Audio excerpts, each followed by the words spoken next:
Good morning, good afternoon, good evening, ladies and gentlemen, boys and girls. Welcome to Emergency Management Associates. We lost our audio on our beginning of our video here. We're here for you right now, and we're going to continue being here for you. My name is Ron Tyler. I'm with Emergency Management Associates. We're coming to you from the Area Command, 392 miles west of Kitty Hawk Beach, North Carolina. Guys, I titled this program Emergency. There is a reason. I'm going to explain everything throughout this program so you'll understand exactly what we're talking about. This indeed is an emergency. I'm not going to say it's an emergency. Hold on a second. This indeed is an emergency. That video is still playing. I'm going to turn it off right now.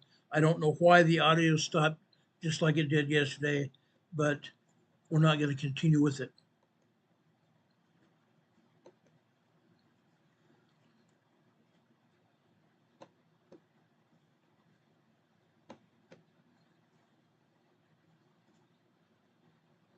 Just a second, I'm going to try to stop it here.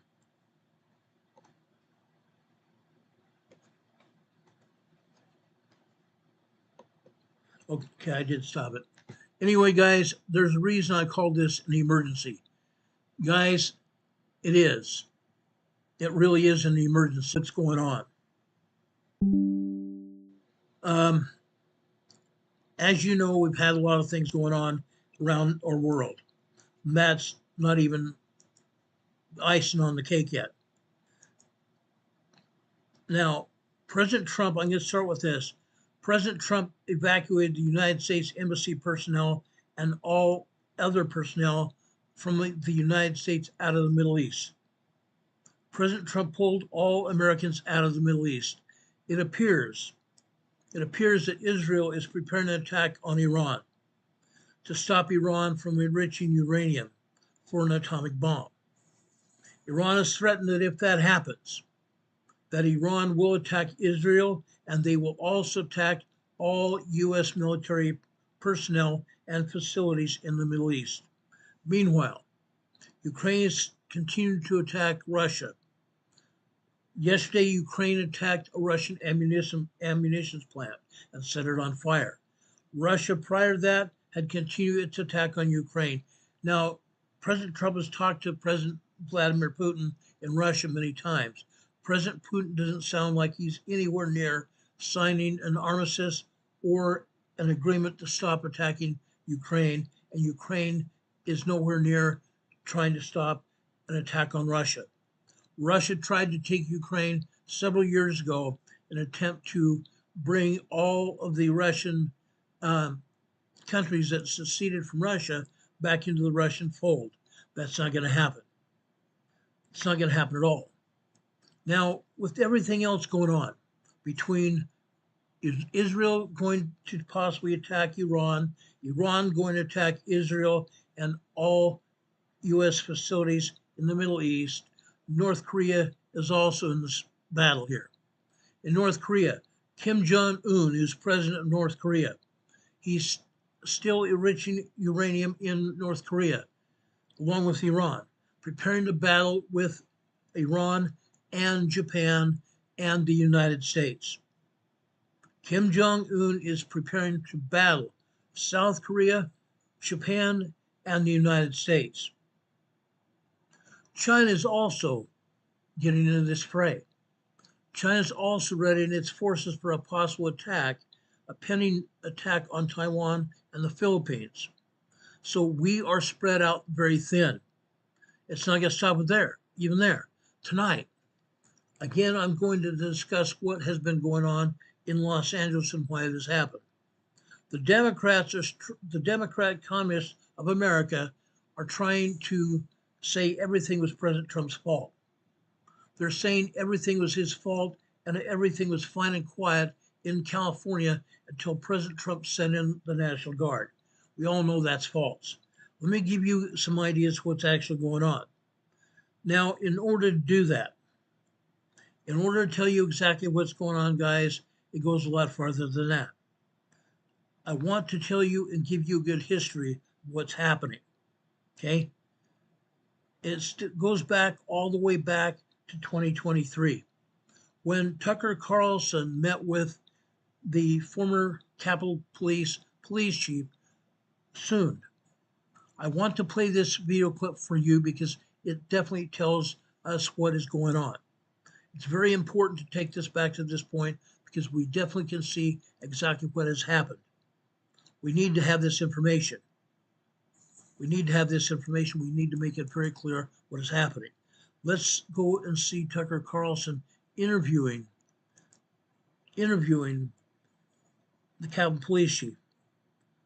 I think we'll get good intel from what is going on. You've described this as an intelligence failure, but a failure is something that happens accidentally. None of the intelligence that was coming up talking about the storming of the Capitol, killing members of Congress, or killing my police officers was ever discussed at the conference calls that I was on, at least. That doesn't seem to make sense at all. It doesn't make sense. I'm looking at my men and women having their asses handed to them, and my first thought was, fuck it, I will take whatever discipline there is. Once things got out of control, for 71 minutes, Pelosi refused to allow you to bring in the National Guard. Why don't we have answers? It doesn't seem like people really want to get to the bottom of it, and it gets worse from there. I had a conference call with the leaders of all the law enforcement. It was a call I coordinated. Not one person on that call talked about any concerns for the intelligence, the attack on the Capitol that we were seeing that was out there. That's what's scary. This sounds like a setup to me. I'm sorry, it does. New Jersey. Okay, it is a setup. Notice he said that he went to Pelosi and asked for the National Guard, and Pelosi said no. Pelosi is up to her neck in this, up to her neck in what happened on January 6, 2021 in Washington, D.C. Nancy Pelosi is up to her neck, as well as Maxine Waters in Los Angeles. Unreal. Maxine Waters is also part of the Democratic establishment in Washington, D.C. and throughout the United States. And yesterday, Maxine Waters dared the National Guard to shoot her. Maxine Waters said yesterday in open when the cameras were rolling, "Shoot me. If you want to shoot me, make sure you shoot straight at me." She dared the National Guard and the Marine Corps to shoot her. She wanted it. She definitely wanted it. Why? State police beat DC National Guard to the Capitol. Wait, cops drove from New Jersey before the National Guard could get from the Armory on Capitol Hill to the Capitol. Why isn't this story everywhere? I have no idea.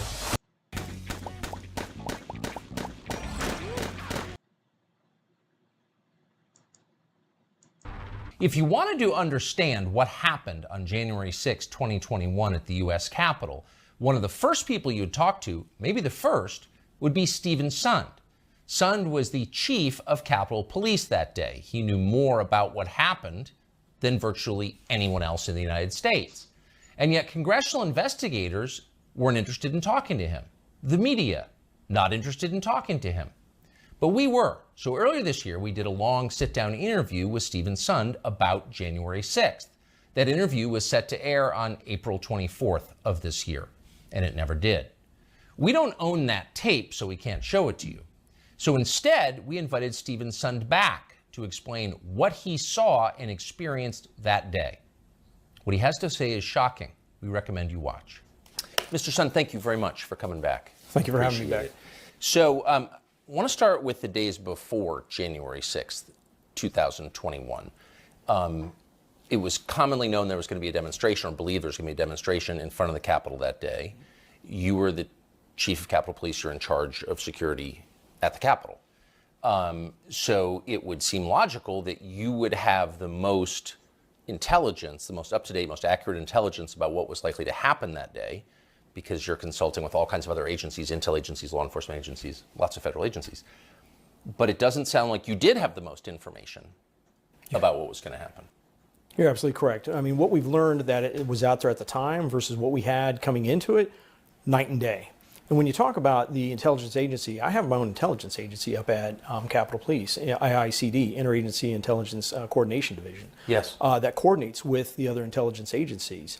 And now, we're seeing the intelligence I was getting coming into it was indicating this was going to be just like the previous MAGA rallies, the November and December rallies that we had, where we had limited skirmishes. We had some skirmishes afterwards down by BLM Plaza with some of the Antifa groups and some of the BLM groups. But coming into it, absolutely zero with the intelligence that we know now existed, talking about attacking the Capitol, killing my police officers, attacking members of Congress and killing members of Congress. None of that was included in the intelligence coming up to. That you received. Correct. But others received that intelligence. Well, we now know FBI, DHS was swimming in that intelligence. We also know now that the military seemed to have some very concerning intelligence as well. It's hard to overstate how strange that is, because you were in charge of the actual facility that was the focus of the protest. Well, think about it. I'm the chief of police at the United States Capitol, probably one of the most prominent and should be the most secure building in the United States, in the world. You'd like to think of that. But when you look at it, and don't take my word for it, there's now at least four congressional reports talking about the intelligence failure, IG reports, GAO reports talking about various intelligence failures. But coming into it, think about it. FBI, the Washington field office, didn't put out a single document, a single official document specific to January 6th. DHS didn't put out a single official document specific to January 6th. That's very unusual. I've been through many other events in Washington, D.C. FBI would host a joint conference call at the least, maybe a executive JTTF, Joint Terrorism Task Force briefing, and for all these big events, DHS and FBI would get together and put out something that was called a JIB, a Joint Intelligence Bulletin. Zero for January 6th. So you've described this as an intelligence failure, but a failure is something that happens accidentally. And I don't see how this could be accidental. So walk us through the contact that you had with DHS and FBI in the days before January 6th. So my contacts with those agencies or the other law enforcement agencies would have always been through my IICD. Yes. They were the ones that was the conduit. We're a consumer of intelligence. We had turned to the intelligence community to get the latest intelligence. I know Metropolitan was hosting a conference call every couple of Mondays, and I was on a couple of those conference calls. None of the intelligence that was coming up talking about the storming of the Capitol, killing members of Congress, or killing my police officers was ever discussed in those the conference calls that I was on, at least. And think of this. And so you never heard that? Never heard it. But how could you not have? I don't work in a federal bureaucracy, but that doesn't seem to make sense at all. It doesn't make sense. Think about this. On January 5th, the day before the attack, at 1 p.m., I think it's 1 or noon, I had a conference call with the leaders of all the law enforcement, Conti from Metropolitan Police Department, Steve D'Antuono, the director of the Washington Field Office for the FBI. Nobody from DHS was on. I hadn't thought about that, but all the law enforcement that was down there. I had the Military District of Washington, General Omar Jones, on the phone with me. I had the head of the National Guard, General William Walker, on the call. It was a call I coordinated. Not one person on that call talked about any concerns for the intelligence, the attack on the Capitol, the threats to officers that we were seeing that was out there. That's what's scary. But to be clear, do we now know for a fact that the people on that call knew? Capacitor course check is okay. Talked about any concerns for the intelligence, the attack on the Capitol, the threats to officers. About those threats, and didn't mention them to you? So this is what we know for a fact, and I'll tell you, I'm not the only chief that was in the dark. You look at Robert Conti, head of the largest police department in Washington, D.C., he also said the same thing. He wasn't getting the same notifications like the Norfolk memo that came out the day before. He didn't get it. So Steve D'Antuono, who's the Washington Field Office FBI director, you look at the GAO report that came out February of this year. It talks about multiple emails. It's a GAO report, or it's a Senate report that just came out in July, just last month. Talks about multiple emails going to Steve D'Antuono on Sunday, Monday, and some probably Tuesday, just the days before, talking about the violence that they're predicting coming up to the Capitol. And I have a video call with him on that Tuesday, and nothing said about it. I mean, he didn't mention it. Not a word. Not a word. So, not to repeat myself, but that just does not make sense. It doesn't. It doesn't, especially when you think about this, the military, the United States military. And this gets really convoluted once you get into the response on January 6th and how I was delayed getting resources.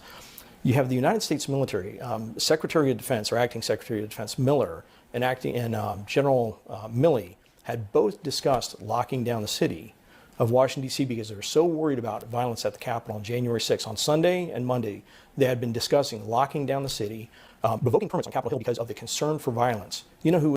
Okay, listen to that. General Milley, that Trump later fired, was concerned about what was going to happen in Washington, D.C., that he was going to lock down D.C. Isn't that what happened with President Biden and everybody involved with the CDC and COVID, locking down every city? It's no small wonder that President Trump fired Milley. But this goes on. Listen to this. Who issues the permits on Capitol Hills for demonstrations? I do. You know who wasn't told? Me. Instead, on January 4th, what does Miller do? He puts out a memo restricting the National Guard from carrying the various weapons, any civil disobedience equipment that would be utilized for the very demonstrations or violence that he sees coming. It just doesn't make any sense. Okay, General Milley told the National Guard not to bring ammunition to the fight. Isn't that interesting? Isn't it very interesting that the military was told not to bring any ammunition to Washington, D.C.? They were supposed to be protecting the Capitol building, the very Capitol building that is very specific. The Capitol building is probably the biggest target in the world, and yet our military was told to stand down with ammunition. Wait. So the military says we're so concerned about potential imminent violence that we are considering shutting down the city, but at the very same time they decide that the National Guard can't adopt an aggressive posture to protect the city. They're deploying because they're going to be deploying National Guard to assist Washington, D.C. with crowd control at metros and some of the traffic control areas. But they put this out on January 4th, specific to January 5th and 6th. And this direction affected the National Guard in Virginia and Maryland. When I was calling, begging for assistance on January 6th, they weren't allowed to respond at first. You look at Governor Hogan. He did a press conference saying he was begging to respond, and he was not being denied by the Pentagon, all because of the memo. So why? You know, you begin to wonder why, and especially when you look at things like something that I recently came across when you talk about the military. General Milley, you know, we're now finding out, and it's not from me. This is from Carol Lenig, you know, investigative reporter with the Washington Post, has found that he was using data miner on his own, coming across intelligence. Tell us what data miner is. So data miner is an intelligence platform. It's not something your average citizen would have on their computer. I guess it goes in and does crawling across webs. I'm not really sure how it works. Yes. But it's not it's an intelligence platform. He's picking up intelligence talking about killing members of Congress and attacking the United States Capitol. And he's not telling me. He's telling select members of Congress. I mean, Carol Lenig writes about it in her book.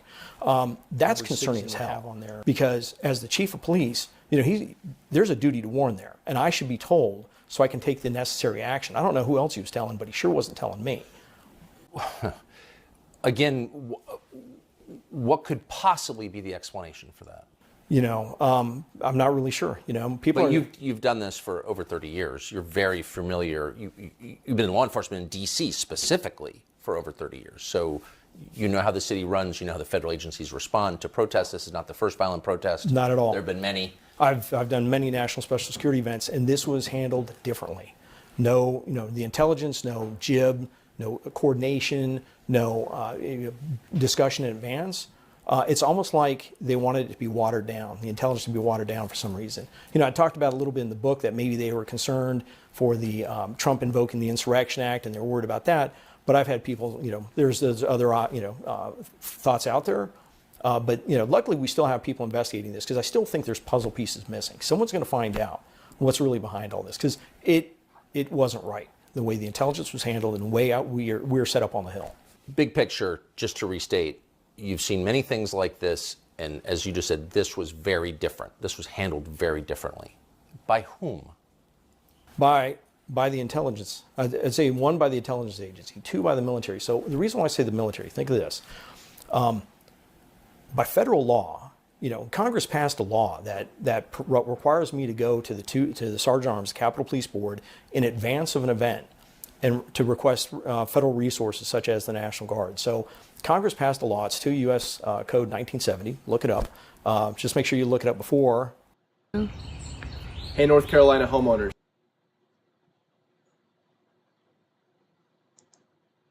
When they changed it. So what was in effect on the 6th, that requires me to go and get approval for bringing in National Guard or federal assistance in advance. I have to go to the Capitol Police Board and get approval from congressional leadership in advance, like I did on January 3rd. I'm denied twice because of optics and because the intelligence didn't support it. So think about that. Let me ask you the question, who made that decision? Who denied you? I was denied by Paul Irving, House Sergeant Arms, and also Mike Stenger, Senate Sergeant Arms. And who do they on work, January 3rd. Who do they work for? It would have been working for Pelosi on the House side. That Pelosi was the #1 boss, and then McConnell on the Senate side. Okay, did you hear that? Nancy Pelosi was the #1 boss. When Chief Sund sent a message and also called on the telephone to the Sergeant Arms of the Senate, he said, just a minute, I have to call Nancy Pelosi. Nancy Pelosi denied Chief Sund the National Guard. Nancy Pelosi denied Chief Sund the National Guard to be brought up to the Capitol. Isn't it interesting? Okay, that's why I wanted to play this for you. I wanted to let you know what actually happened. I wanted to let you know what actually happened here. It's important to understand. Let's go over to Nancy Pelosi now. This was on January 6th and what happened on January 6th. Watch this and also read the closed caption that they have here.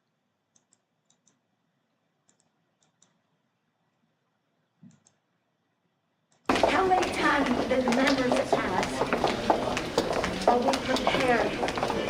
Are we prepared? We're not. Prepare for the worst. We're calling the National Guard now. Should have been here to start out. Nancy Pelosi said they should have been there to start with, yet she is the same one that denied the National Guard to be there. Why weren't the National Guard there to begin with?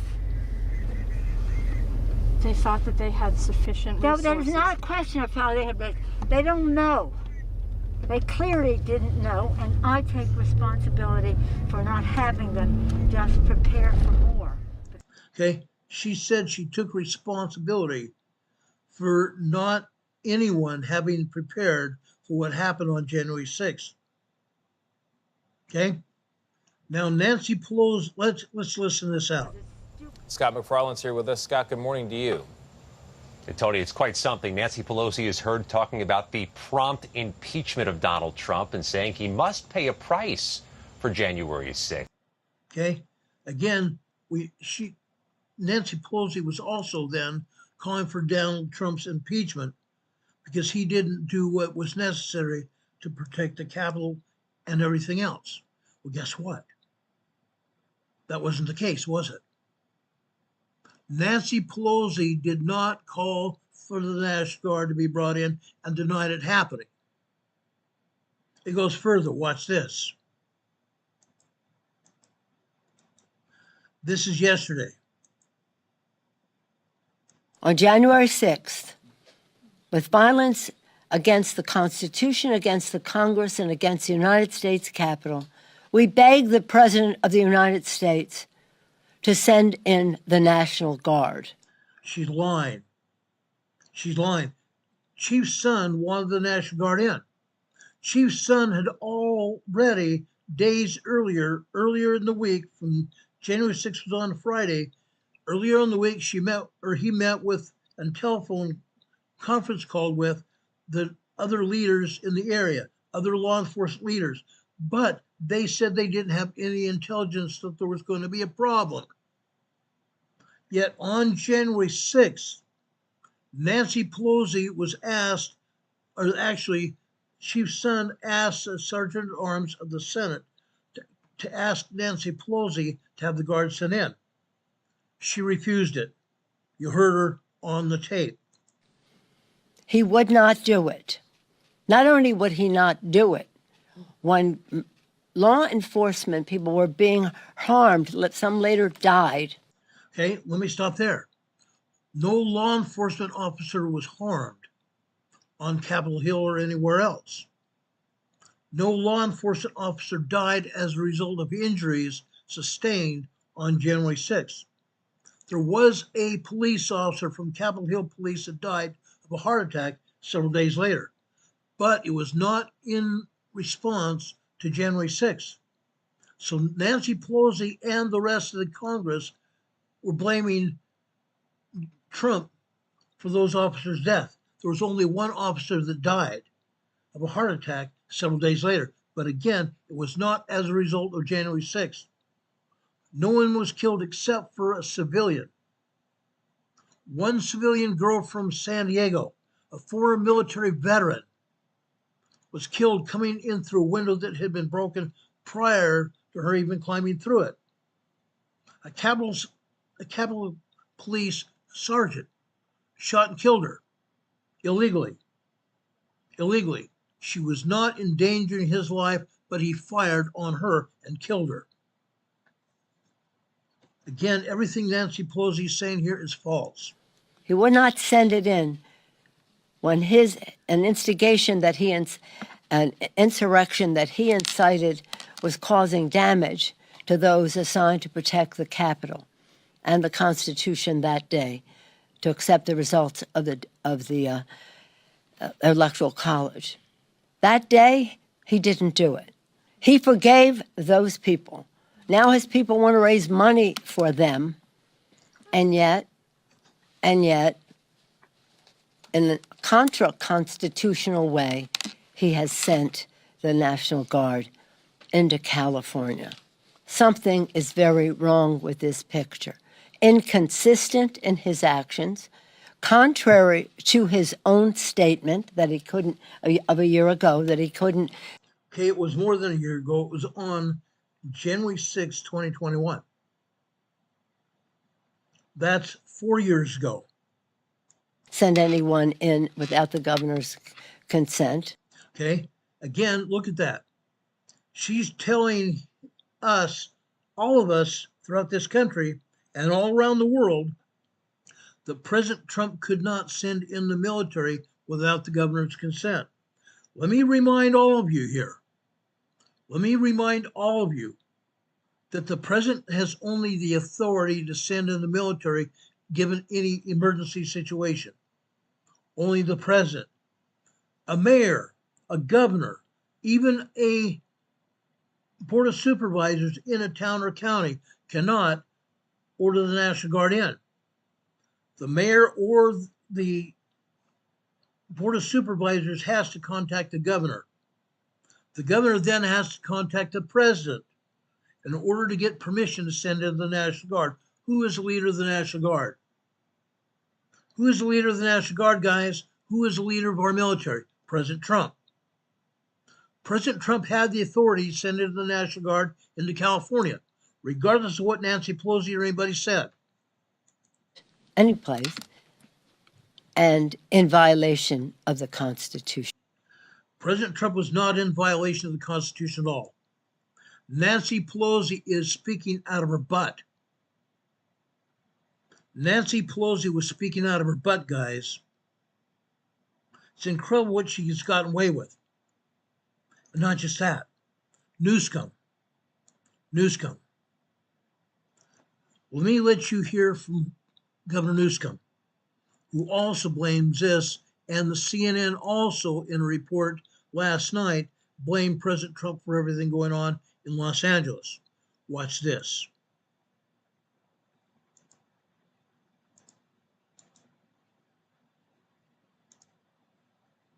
He has to show for. Trump is pulling a military dragnet all across Los Angeles, well beyond his stated intent to just go after violent and serious criminals.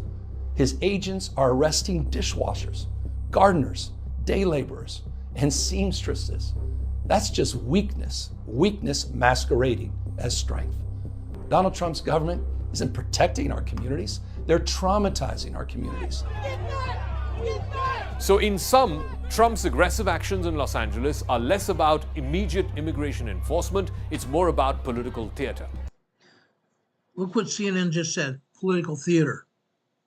It has nothing to do with political theater at all.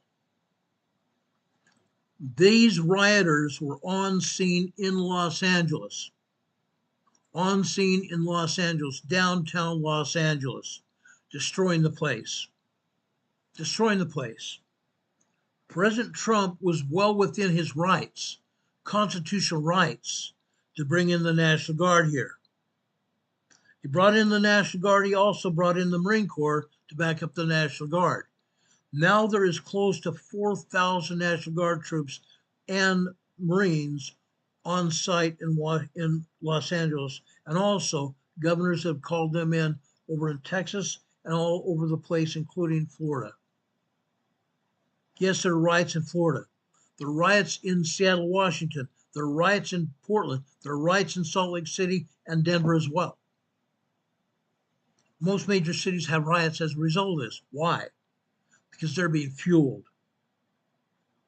They are being fueled by whomever else. This man right here. This man right here. Again, I want everybody to remember this face. His name is Neville. Neville here has been paying all of the rioters in Los Angeles. He's paying them.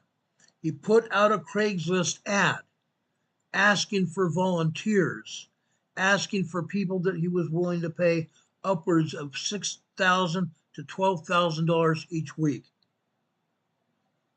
He wanted activists out on the street of Los Angeles.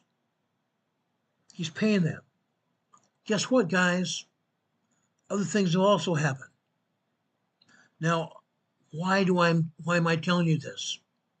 Because, folks, he had also weapons delivered out to the street to hurt police officers, hurt anybody that interfered with him and the rioters. He put pallets of brick and block out on the street. Out on the street so these rioters had them to hurt people. He put violence out on the streets himself. Who else? What else did he do? He ordered that man I showed you the other day that was delivering masks to the people, bionic masks to the rioters, to protect the rioters. Guess what? That man's now in custody. The man was driving that truck around delivering bionic masks to the rioters is now in custody of the federal government. Yeah. Watch this.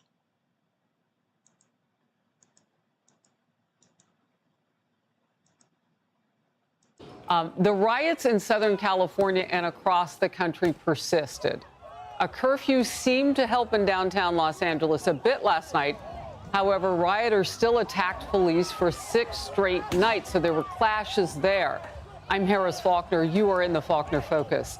The feud between President Trump and California's Governor Gavin Newsom is on full blast. Newsom just doesn't get the message that he should be advocating for his people and safety and protecting all these businesses. But we know he's not doing that.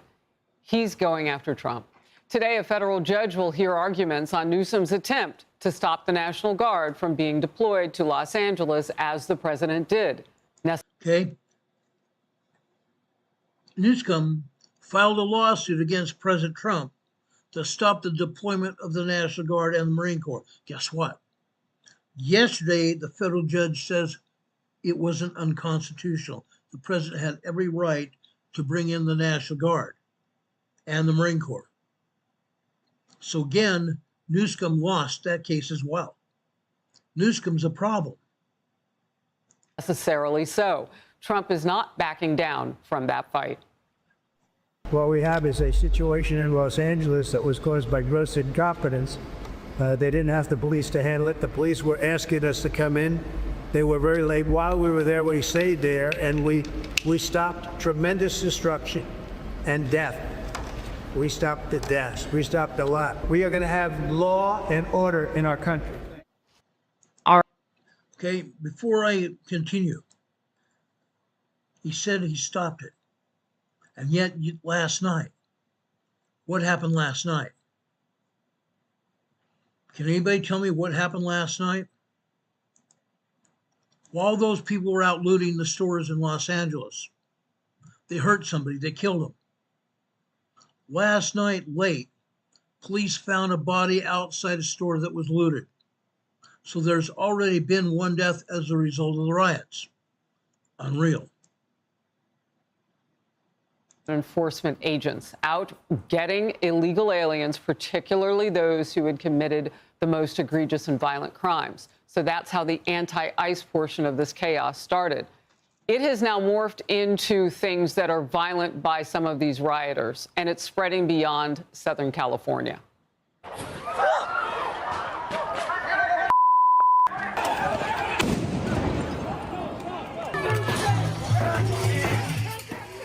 So clearly, it's not just ICE agents they hate. They hate the police. They must hate American citizens because they put everybody in danger when they behave like this. And we know that they don't care if they keep people from going to their jobs during the daytime by blocking them. These people are dangerous and thirsty for attention, apparently. In cities large and small across the country, police faced an anti-ICE protest, both peaceful and violent. The mayor of Spokane, Washington, was forced to declare a state of emergency because of all of it, and police arrested some 30 people there. Already across the country, though, there have been hundreds arrested. Since the Los Angeles riots began, it's been 1 week today, so the 7th day we enter now. The nationwide unrest has exploded in that time, and the White House says this will not stop the president from working to protect Americans.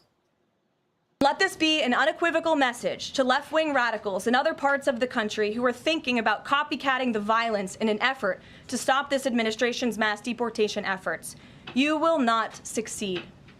Any lawlessness will only strengthen this president's resolve to defend the majority of Americans who want to live their lives peacefully, free from the fear of violent, criminal, illegal aliens.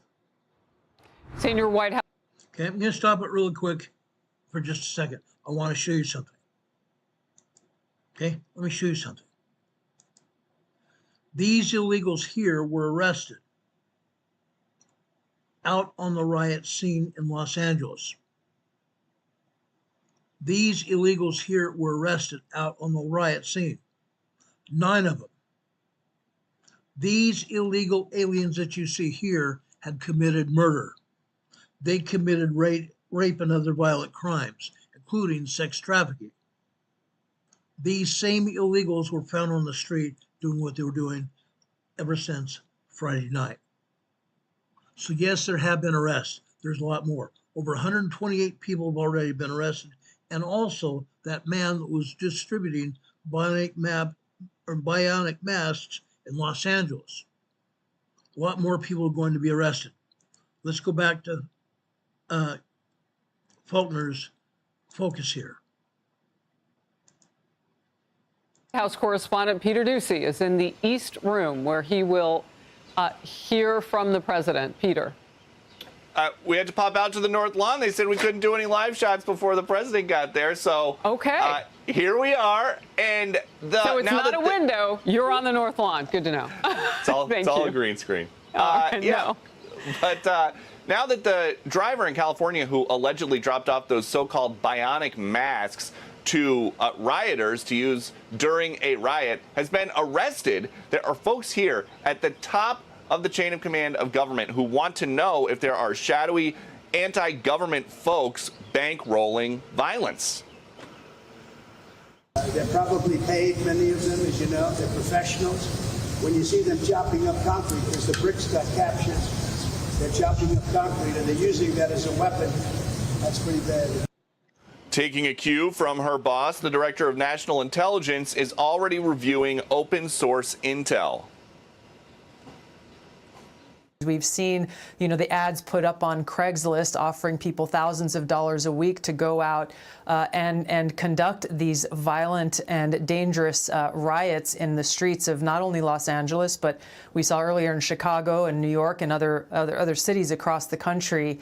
And ultimately, again, what the Democrats are advocating for is this continued lawlessness on our streets. But Democratic lawmakers in California claim it doesn't matter who's paying the protesters, if that's even happening, because they claim this was always the way it was going to turn out, no matter what. He was planning on this for months. This is something that I believe they were thinking about the minute. Immediately after the election, he was already considering this. I have a friend who was a DOD employee on the civilian side. They said that this was one of their fears, that they would federalize National Guard, also look for ways to include active duty Marines, which is extremely, extremely dangerous. We have no evidence of that. President Trump has not said that. He has said that he does not plan to pull the National Guard from California until his team believes it's safe. Harris. Well, apparently when you're incompetent at your jobs, you need a boogeyman to take the fall. Sounds like that's what Newsom and others are trying to do. Peter Doocy, when you go back inside of the East Room, the president will be there and we'll join you then. Thank you.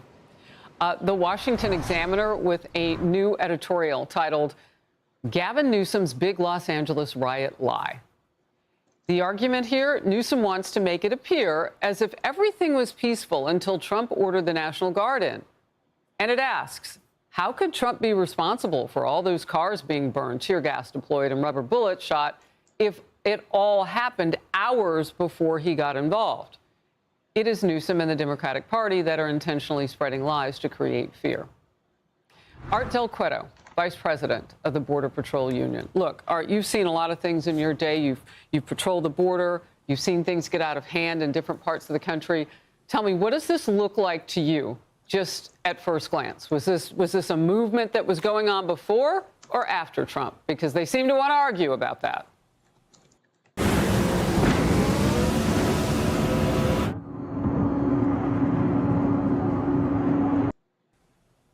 Look, when you're seeing what they're doing out there and when, from being in contact with the agents directly, these individuals, they had planned that something like this would happen and they were prepared for it. They have strategic locations where they were going to attack. They knew exactly how they were going to do it, up to breaking pieces of concrete and everything like that. So they knew how they were going to move forward. This was something that, they've been wanting to do. They use this as an excuse, and it's shocking to me. Look, Harris, I was shocked when I would see judges that were allowing illegal aliens out the back doors. I was shocked when you had politicians, going out there against ICE agents for doing their jobs. But now to have a governor say, I'm perfectly comfortable with the chaos in my state, don't bring the National Guard, who would not want more help? His entire state is in chaos. Look, let me ask you this, because you're talking about the ramp up during the Biden administration to all of this. And I'm just wondering, do we even have enough information about where some of these most violent illegal aliens are to know when they are planning these things? I mean, they're not like terrorists that we would have been watching that are on a terror watch list, are they? No, they're not, and that's the problem, that during the last 4 years of the Biden administration, we don't know who came into the country. We know the numbers of apprehensions and those that actually directly asked for some type of asylum, but we don't know the number of the gotaways, and you don't know who they were or what their intentions are. But let me say this, look, when you have these many individuals that are in our country destroying, cities, destroying vehicles, destroying businesses, doing all the issues that they're doing on the main streets, burning and attacking, businesses, attacking law enforcement, all the while, Harris, they're flying foreign flags. That is, to me, a terrorist act. That's an invasion, and these individuals should be arrested for domestic terrorism if they're not from this country. If they're not from this country, they need to be deported. But the bottom line is, we need to see some arrests. It started as an immigration issue, but now when they're attacking law enforcement, it's no longer an immigration issue. It is lawlessness, and they all need to be arrested. They need to face consequences and jail time. Look, the Department of Homeland Security is highlighting the worst of the worst that ICE agents have arrested in Los Angeles raids so far. So while this is going on, this is pulling some of these people into the public. So ICE can go get them now because they've come out of the shadows. They're doing damage when they come out, but at least we know that they're there and we can pick them up. The list includes illegal aliens convicted of murder, sex crimes against children, human trafficking, just on the short list. The New York Post cover with, "This is who they protest for," with a picture of an illegal immigrant who was arrested for hurling a Molotov cocktail at police officers. arrested for hurling a Molotov cocktail at police officers to hurt or kill the police officers. This has nothing to do with DHS. This has nothing to do with ICE. This has nothing to do with Customs Border Patrol. This has everything to do with lawlessness. Lawlessness. This had been planned. This had been planned for a very long time. Trump put these extra forces on the street to stop it. So I refuse to believe that they didn't get some help in some of this, right? We've looked at where did the money flow from, but the organization of it too. Are the cartels involved? I mean, I have a lot of questions. Yeah, look, unfortunately, they need to just continue to make their arrest and see if they can, get some intel off of the individuals that they're arresting. But you're absolutely right. This started as a targeted enforcement for a lot of these individuals that had committed serious crimes, and they had them on the list. But when they went out to detain them, they happened to be living or residing and being around other individuals that were also in the country illegally. You can't ignore that. You have to arrest them. Those are also criminals. Also, when you start seeing the individuals that are being arrested at some of these factories, some people have downplayed it and said, oh, well, are you really going after dangerous criminals? I remind people, when you're in the country illegally, that's a crime. When you're in the country and using somebody else's identification, that's also a crime. That's called identity theft. So, yes, I think, ICE is doing the right thing. Border Patrol is doing the right thing. And we need to see some arrests from these individuals that are attacking law enforcement. And look at that, guys. Law enforcement making an arrest over in Los Angeles right now, today. Law enforcement continue making arrests. And just so you know, these rioters have also injured and hurt 7 officers, 7 police officers so far. They're not there to go after ICE. They're not there to go after Customs Border Protection. They're not after you and I necessarily. However, one of their own got murdered out on the streets after they looted a store in downtown Los Angeles.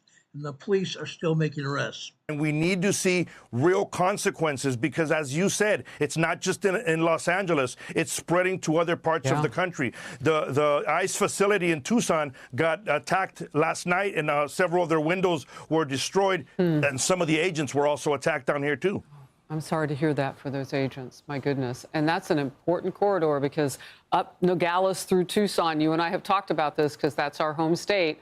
That's where a lot of the fentanyl was coming through across the border. All right, let's move to this. This is something live going on. I can't wait to get you to speak on it. Right now, 3 Democratic governors, J.B. Pritzker, Tim Walz, and Kathy Hochul of here in New York. You know her. Remember Tim Walz?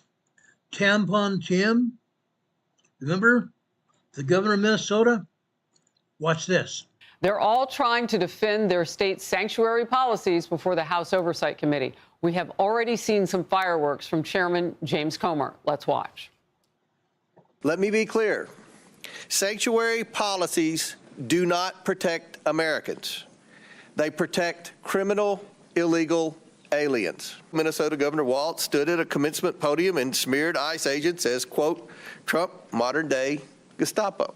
Governor Hochul's sanctuary policies cost taxpayers billions. Governor Pritzker faces lawsuits for obstructing ICE as he turns cities like Chicago into havens for drugs and crime. These governors handcuff law enforcement from doing their jobs, harbor predators, and call it compassion. It's costing lives, hurting Americans, and draining taxpayer money. All right, we want to go there live now. Governor Walz is facing Congressman Tom Emmer right now. Let's watch. Refused to work with law enforcement to enforce the law. In May 2020, looting, acts of violence, and arson occurred on your watch in Minneapolis after you refused to bring in the National Guard. Governor, your agenda is clear. Free health care, free college and driver's licenses for illegals while handcuffing law enforcement when they're trying to protect our citizens and their communities. If you think that's not a sanctuary state, you shouldn't be governor.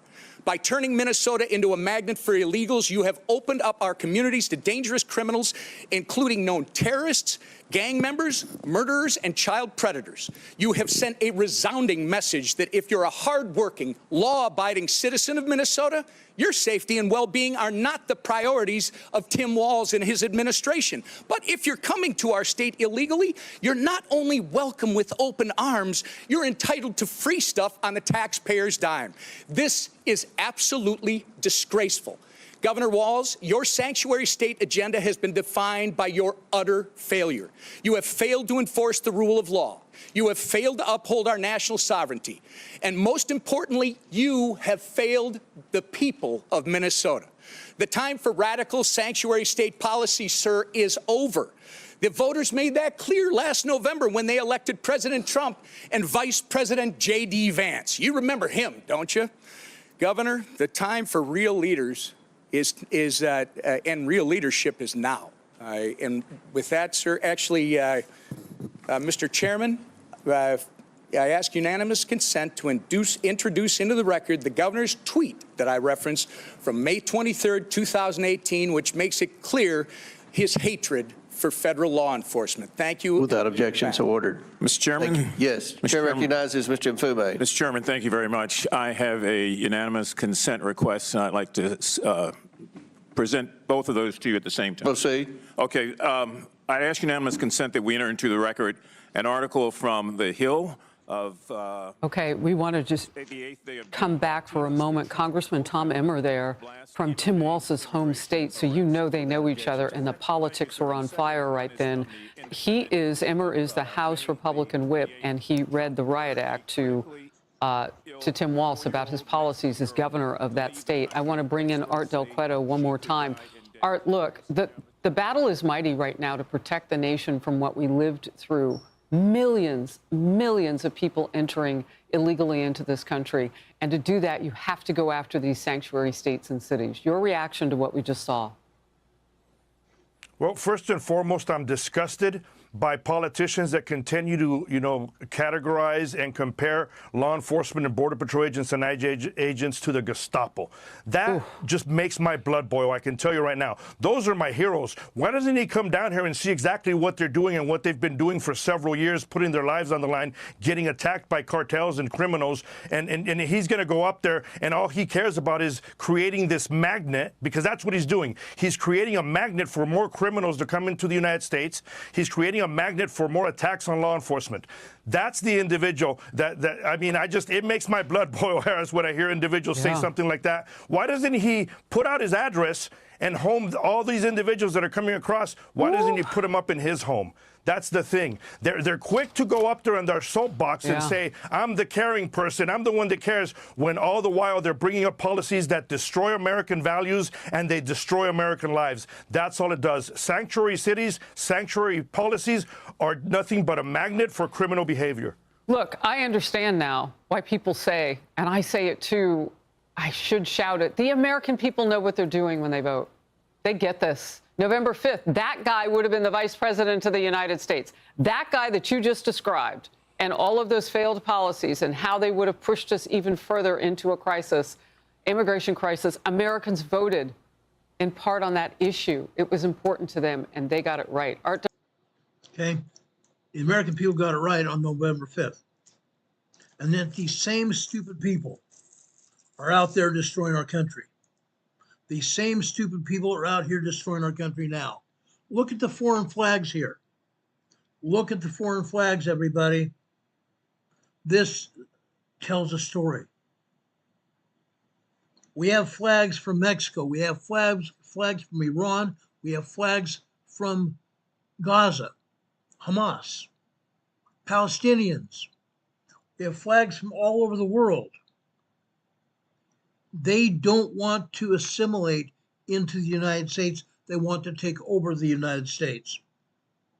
That's what's really going on. This gentleman that you see right here, he's responsible. He and George Soros planned this. They funded it. They planned this and they funded it. That idiot Newsom, governor of California, also did it. He's responsible. Nancy Pelosi that we talked about earlier, and you saw her talk about it. They planned it. They planned it. Now what's going to happen? What do you think is going to happen now? Are we just going to sit back and take it? I don't think so. I don't think so. I'm asking all of you now. I'm asking all of you now to protect yourselves. I want you to be prepared for whatever happens during the next few days. This is far from being over. This is way far from being over. President Trump did right by bringing in the National Guard and the Marine Corps. Newsom tried to stop it. Newsom was voted down by a Supreme Court judge. He wanted President Trump to turn the National Guard back over to Newsom. The judge said no. All of us need to protect ourselves. Why am I saying that? On Saturday, June 14th, we're going to be celebrating the 250th birthday of the United States Army. President Trump was also celebrating his birthday. The Democrat communists, guys, the Democrat communists are saying that President Trump only wanted the military parade on his birthday. They are saying it had nothing to do with the 250th anniversary of the United States Army. I want to remind everybody that next July 4th is the 250th anniversary of the United States. If it had not been the United States Army defeating the British 1 year earlier, 1776, we would now be under British control. We've been a free country. What I am talking about now is freedom. Freedom.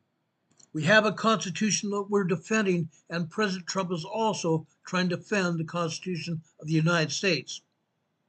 Yesterday, I showed you the news media.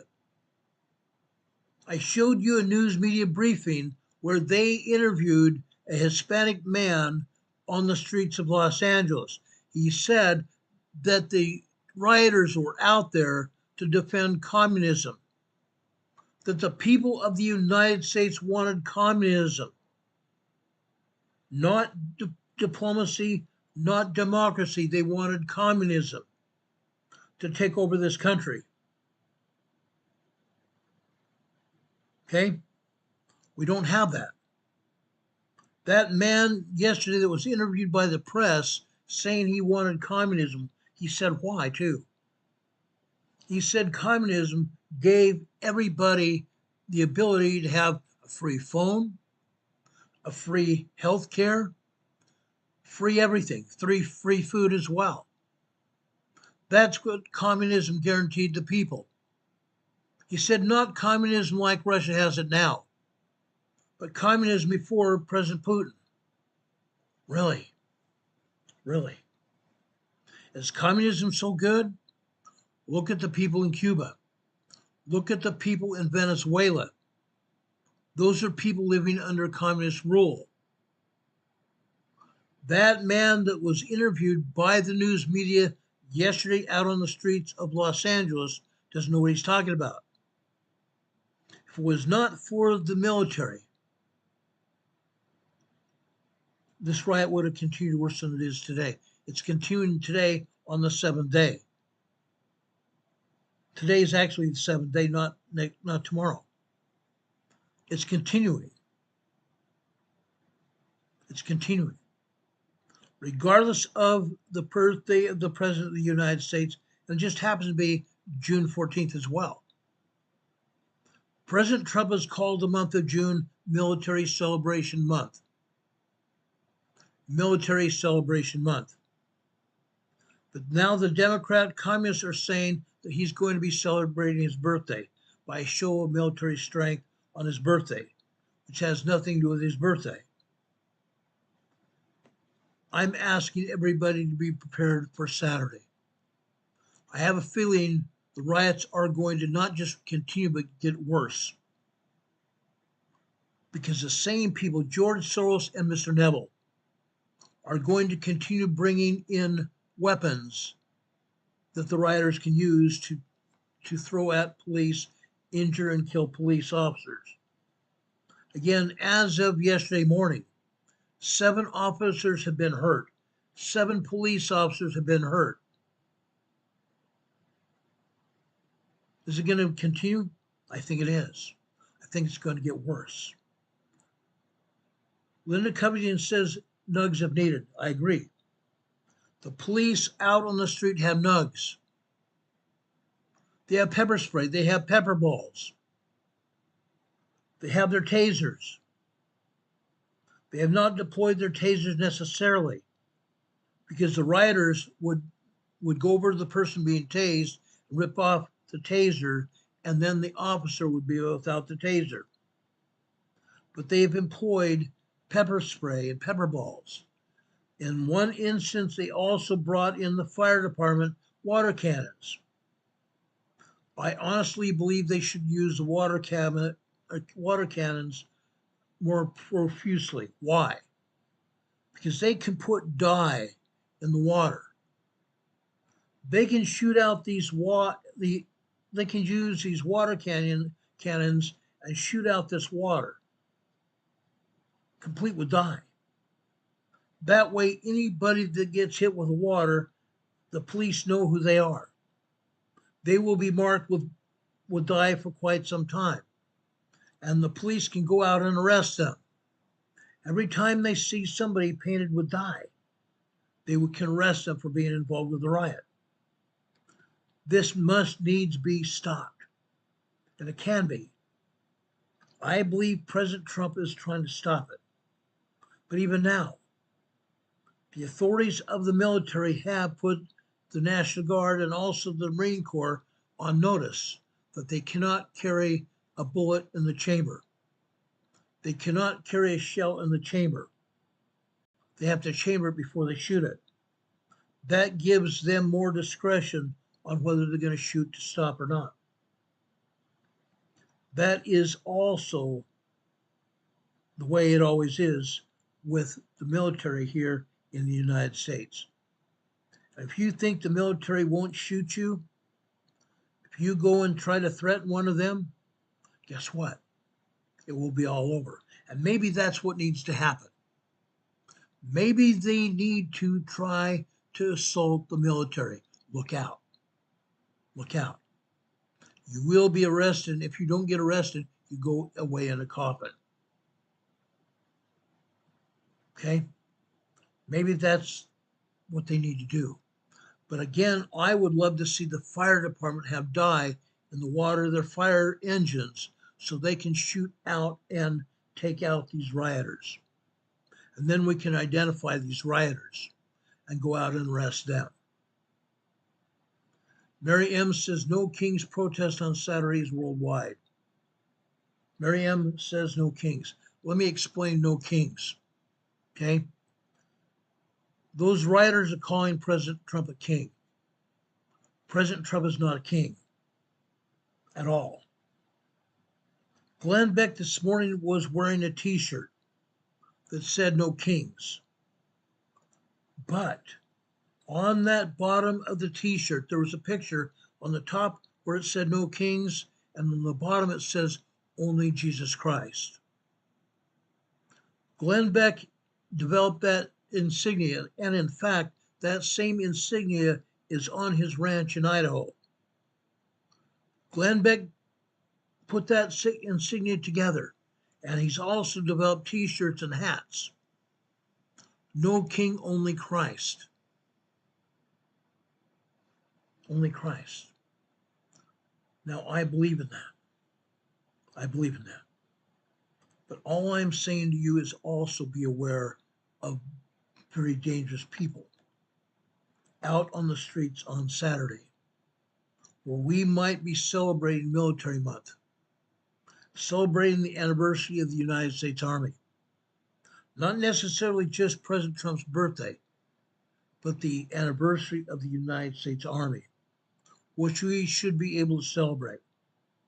It was never supposed to be a birthday celebration for President Trump. But the rioters are making this, assuming it's going to be against President Trump. We can't be doing that. Again, we worship Jesus Christ. We pray to Jesus Christ, who's the intermediary between us and the Father. Let's remember that. We do not have kings here in the United States. We must remember that. President Trump is representative of Jesus Christ. He's as much said that. He's prayed at a podium for the citizens of this country. President Trump has called for Jesus Christ to be at the center of our hearts and minds. He said that the citizens of the United States need to remember who the real king is. Jesus Christ, the Savior Jesus Christ. For the rioters, for the people that are causing problems, calling Trump a king, the rioters are wrong. The rioters are all trying to stir up problems. If you go out on the streets to one of the parades that are going to happen, it's not just going to be in Washington, D.C. There will be parades in other major cities. Please do not wear MAGA gear or MAGA gear. Don't do it, because these rioters may come after you. That's what they've done. That's what they've been doing all along. They may come after you to make you a representative of President Trump. I want you to be safe. I want you to be prepared. Yes, you can wear those t-shirts that Glenn Beck is selling or something like that. But remember this, the only king that we have is our Savior, Jesus Christ, the Lord. President Trump has said that the National Guard and the Marine Corps will stay on the streets in Los Angeles and wherever else they are needed until peace has been restored. But remember this, the only thing we are celebrating on Saturday is a celebration of the birth of our country. 1 year prior to that, we're celebrating the United States Army's birthday, 250 years here today in our country. All these years that we've been celebrating since 1976.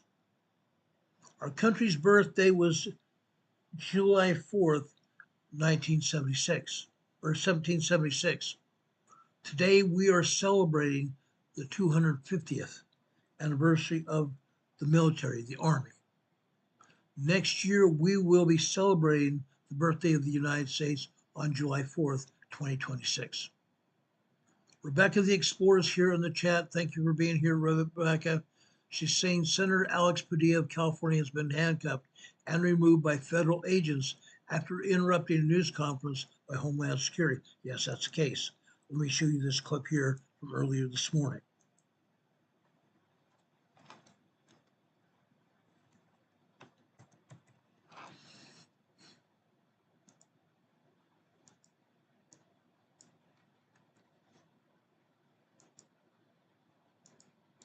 This is a chessboard. It's a playing field where people test their skill, imagination, and daring. But a chessboard is also...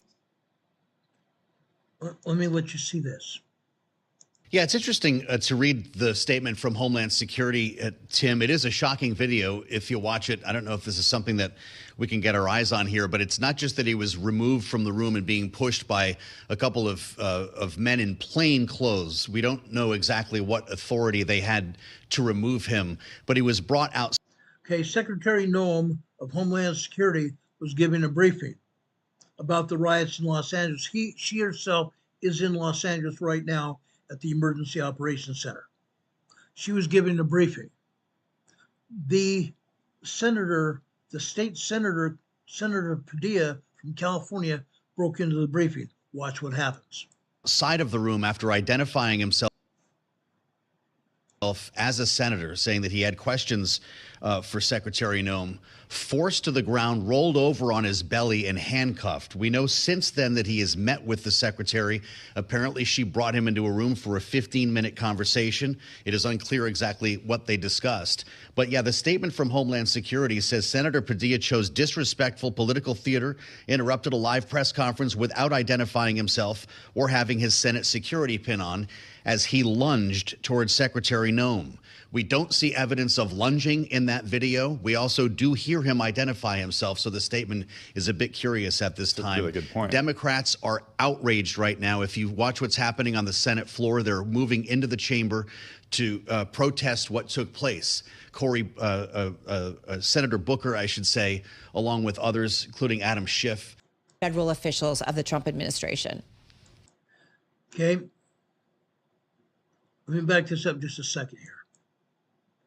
This man that you see here with his mouth open, this is Mr. Padilla, a California state senator. He was yelling obscenities at Secretary Noem. I saw the news conference live.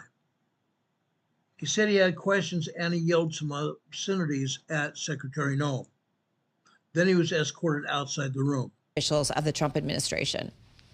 Yeah, here we go with this video. If you're with us on Bloomberg TV or on YouTube, it's not easy to watch this, and I'm not sure we've ever seen anything like this for a United States senator. This is Again, this was not a United States senator. This was a California state senator. And again, he did not have his state Senate pin on him, and he only identified himself as a California state senator. a small club in Washington, D.C., and I would not be surprised to hear Republican senators expressing some outrage over this as well. Okay, that's what happened earlier this morning at the Homeland Security briefing in Los Angeles.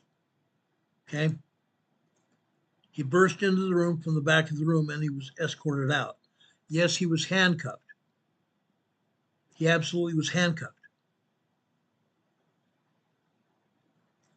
Okay, that did happen.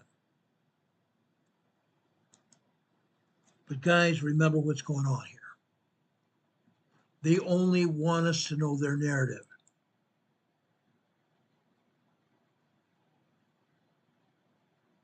Sauerkraut, do not put stuff out on our chat like that. If this continues, I'll remove you from this channel. In fact, that's exactly what I'm going to do. You had things that you put on this channel, on the channel yesterday, and I'm going to remove you.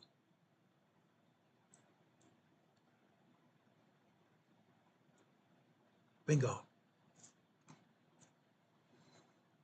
Bingo. I won't tolerate it. I will not tolerate it at all.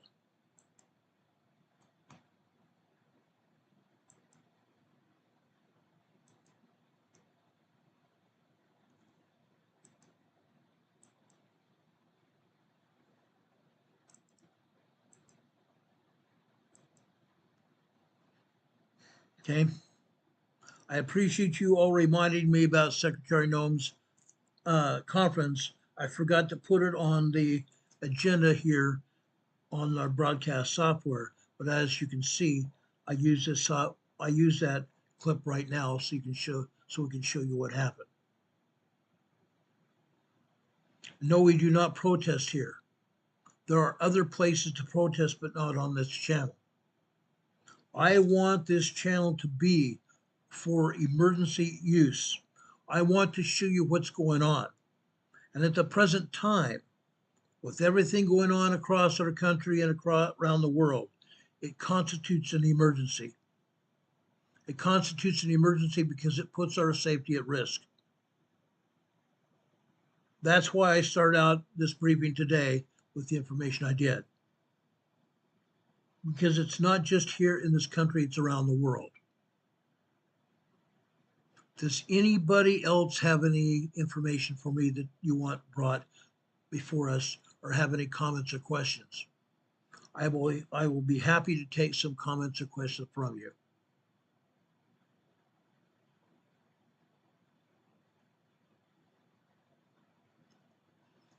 J. Paul says, he just got his driver's license and was working at a gas station.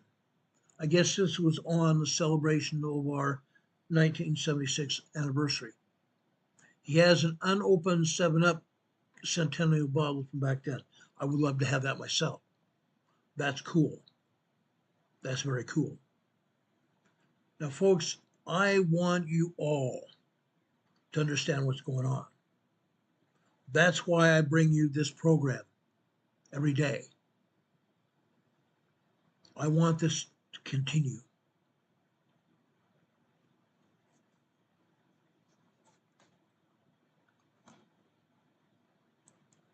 Guess I'm going to have to deal with somebody else here.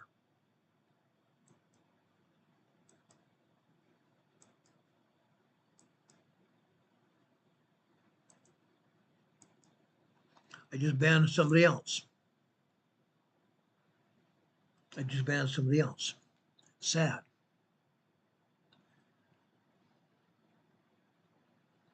Lemons Delight is asking, did you see the website where they have a schedule of where the next riots will be? No, I have not. However, there is a website. There is a website. Give me a second. Let me try to find that. There is a website where you can see the ads that were posted for protesters. I saw that earlier. I thought I had that information right here. Just give me a second. I may still have it here.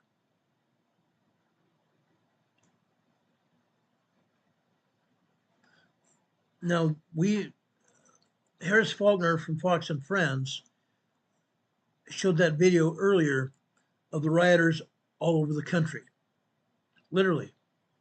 Not just in Los Angeles. Not just in Los Angeles. Protesters in Columbus, Ohio. In Texas. Austin, Dallas, Fort Worth, Abilene, and other Texas cities also have protesters. New York has also been protesting since Tuesday. Tons of protesters, hundreds of thousands of protesters across this land. Atlanta, Georgia. Chicago, Illinois. Like I said, Salt Lake City, Colorado Springs, Minneapolis, Seattle, Portland. I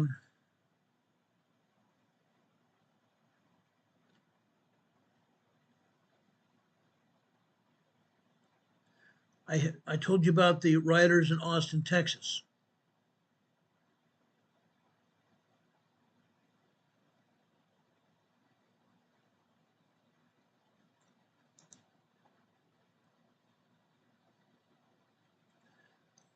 Rioters in San Francisco, I told you about that. I have pictures of all this. I have pictures of rioters all over the country. At some point in time, it's got to stop. These rioters are not protesting just President Trump. They're protesting everything.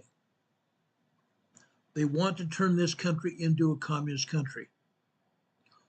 We can't let it happen. Renee Sebi says, protesters not keeping me from being with my dad this weekend. I'm not afraid. I'm glad to see that, Renee. Please don't be afraid of being with your dad. It's Father's Day. Again, I want to caution you, please don't wear MAGA wear. Yes, I support the President of the United States. I also have a MAGA hat. Please don't go to one of these parties or one of these parades expecting not to have someone do something to you. I would hate for somebody to get injured because of somebody else that's stupid. These rioters mean business. They're here to disrupt our lives. They're here to disrupt our lives. We cannot let that continue. We can't let that continue ever again. Yes, Mary, fly your U.S. flag proudly and brilliantly. I am flying my flag today. I've been flying my flag on the back of my property for several years now, since I've been here in North Carolina. I flew my flag here in North Carolina. I've flown my flag in Utah. I've flown my flag in Colorado. I've flown my flag in California, and I'll continue to fly my flag anywhere I am at. But please be careful. Please be careful. Protect yourselves and your family. Okay? Not every city is going to be prone to parades with protesters. Just be careful. Carol and I are going to a concert Friday night. We're also going to another one possibly Saturday. I'm just asking you to be careful. Linaville Connor says, you being careful, got my flag in my front yard. Good, that's awesome. I'm glad. You can fly it proudly and brilliantly in the breeze. I encourage you to do that. But please stay clear of any protests. Don't go near the protests. Lama's Light says she has neighbors flown a Ukrainian flag in her yard. Now, while I don't think that's necessarily bad, I'd be careful if I was her. I'd be very careful. Why would I say that? Because you know there are other Russians here in our communities, and they may not like that. Now, before this, I also flew one of my ancestors' flag from Sweden. I had a flag from Sweden that I flew in my yard. We are not at a war with Sweden. We're not. We're not in any kind of war, but however, we do support Israel. I do have an Israeli American flag pin on my jacket here. I wear it proudly. I also have a Swedish American pin as well. I wear it proudly. We do support Israel. We do support Israel. That is why Iran wants to take us out. Israel, they say, is planning on an attack very soon on Iran. If Israel attacks Iran, Iran will attack Israel, and Iran will also attack all United States facilities that they can in the Middle East. That is why yesterday President Trump withdrew all American personnel in the Middle East, bringing them back home before Iran or Iraq does anything else. Linda Moses says, God bless and protect our police, ICE, and the U.S. military. I totally agree. May God protect each one of us. Now, at the end of our program, I usually give you a devotional. I share scripture with you that's poignant, something that's important for us to see. I'm going now to Matthew chapter 5. I'm going to start with verse 43. Ye have heard that it hath been said, Thou shalt love thy neighbor and hate thine enemy. But I say unto you, love your enemies. Bless them that curse you. Do good to them that hate you, and pray for them, which despitefully use you, and persecute you, that ye may be the children of your Father, which is in heaven. For he maketh his sun to rise on the evil and on the good, and sendeth rain on the just and the unjust. For if ye love them which love you, which reward have ye? Do not even the publicans the same? And if ye salute your neighbors only, your brethren only, what do ye more than others? Do not even the publicans so? Be ye therefore perfect, even as your Father in heaven is perfect. We don't despitefully use anybody. I personally have no enemies. I will never have enemies here, ever. I love everybody. Yes, I love everyone. I ask everybody to love each other. Folks, if you want to join this channel, Demon Catman has put a link to be able to join this channel as a member of our channel. We'd appreciate you doing that. Also at the bottom of our video here today, you see our email address at the very bottom. You also see our mailing address, 504 Bethel Road, Box 401, Morganton, Morganton, North Carolina. Zip code here is 28655. You also see our Venmo and two of our PayPal addresses here, where you can also support this channel. I have not seen any super chats here today. Yes, we have gotten super chats in the past. If you want to help support this channel, you can also do super chats, which we greatly appreciate. But folks, please, please take care of yourselves. If you want to support this channel, please do, and I would ask you that you do it. We'd appreciate all your support that you can give us to help us keep this program on the air. Earlier, I looked here on YouTube. YouTube showed our channel on the air, but they said only 2 people watching. Only 2 people watching. Isn't that interesting? Isn't it interesting? Only 2 people watching. It's a bunch of crap. We had almost 100 people here just 5 minutes ago. Guys, we appreciate you being here. We encourage you to be here. Please subscribe to this channel. If you found any value here on this channel, please subscribe. Tinny Pearl just gave us a $50 super chat. God bless you. We really do appreciate that a lot. I'm giving you an EMA sticker on your super chat, and I'm also giving you a thumbs up as well. Thank you, Tinny Pearl, for your support of this channel. Please, folks, you can support this channel on Super Chat. You can also support this channel by giving us donations on PayPal or Venmo. Or you can send us a check or even cash through the mail to our mailbox here. Again, 504 Bethel Road, number 401, Morganton, North Carolina. Zip code here is 28655. We greatly appreciate all of your support. It is very much appreciated. Now, guys, if anything else happens tonight, we will be back on the air to tell you about it as soon as the information becomes available. Otherwise, we will be back on the air just after 4 p.m. Eastern Time tomorrow. Like I said, if anything happens between now and then, we'll be back on the air to tell you about it as soon as the information becomes available. Until then, I hope and wish you a very good night. Remember, the Lord loves you. The Lord loves you, and I love you as well. God be with you until we meet again.